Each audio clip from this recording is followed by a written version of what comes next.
Hello, this is Super Cool. Time for another Super Cool Reviews. We continue our Kingdom Hearts journey with the very long line of spin offs because after Kingdom Hearts 2, starting in 2009, there would be a Kingdom Hearts game every single year, at least once. And this is including HD collections and mobile games, and most significantly, the non numbered titles, which changed the series for better or worse. Let's start off with the one most people are most famous for, aside from Chain of Memories, 358 over 2 days. Yes, that is how you pronounce it. I don't know why.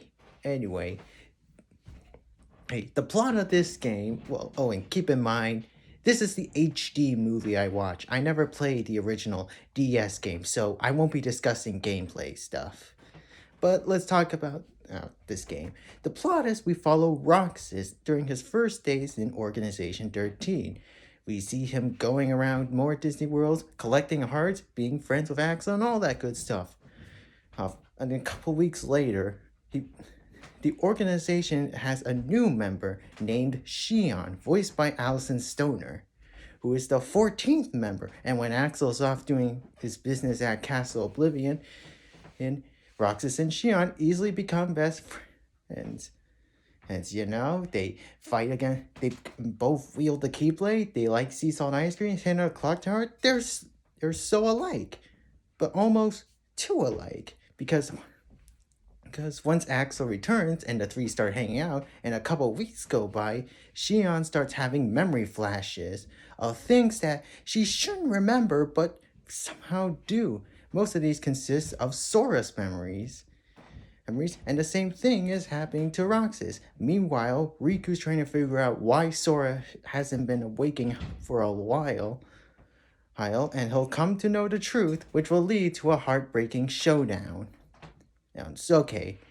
Hey, let me explain. This takes place during Chain of Memories, but before the very prologue of Kingdom Hearts 2, so you can probably guess how this game ends. Rox is gonna find out about the organization's plans. Something will cause him to defect, which will lead him to gain input in the virtual Twilight Town, which would lead him to Kingdom Hearts 2. Well, in Kingdom Hearts 2, it does explain Rox's motivation, reason. It does say that Roxas left the organization, but we never actually knew why he left. Well, this game give us the missing puzzle piece, and it actually explains a lot. And that's one of the pros I like. Another pro is I like Roxas and Shion's chemistry. At first they're like, who are you? I shouldn't be working with you because I'm friends with Axel. But when Shion starts talking and they start to hang out, they have a chemistry that goes along. And I also love how they give Axel and Sayax a bit more development. They hint at something about defecting the organization, but we don't ever actually know what it is. Of course, nowadays, if you play Kingdom Hearts 3, you'll know the real reason why. Also, the voice acting in this game is also really good, especially Jesse McCarthy kicked it as Roxas. This is one of his best voice performances in my opinion because he sounds so confused and furious and trying hard to process events that are going to happen. And also, this game will make you sad. It will make you sad, not visually, but deep down you will feel sad after watching this movie.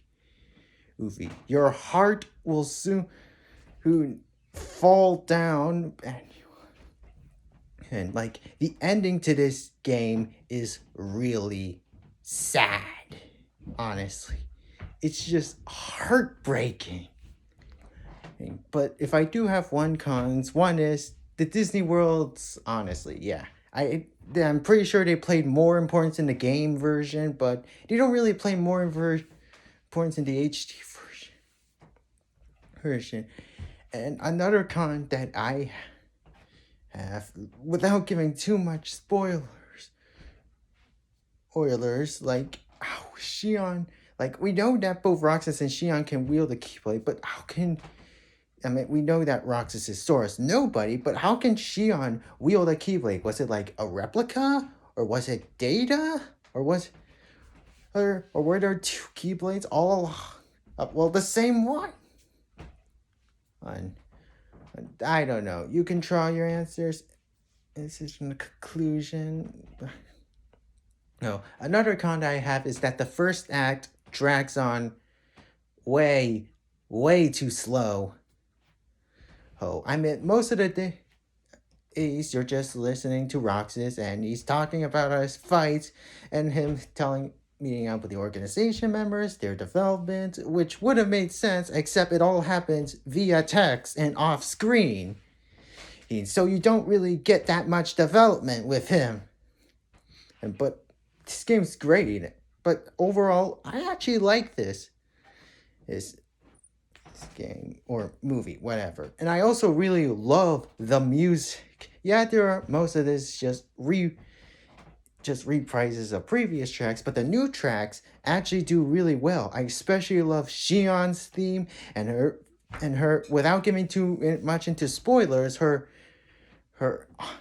battle theme, and it's still heartbreaking to listen. Overall, I think this game's good, just not as good as 1 and 2, but it's better than Chain of Memories, that's for sure. So my list so far, Kingdom Hearts 1, an 82 out of 100. Kingdom Hearts Chain of Memory, a 73 out of 100. Kingdom Hearts 2, an 86 out of 100. And this game, a 78 out of 100. This is super cool. Signing off. Bye.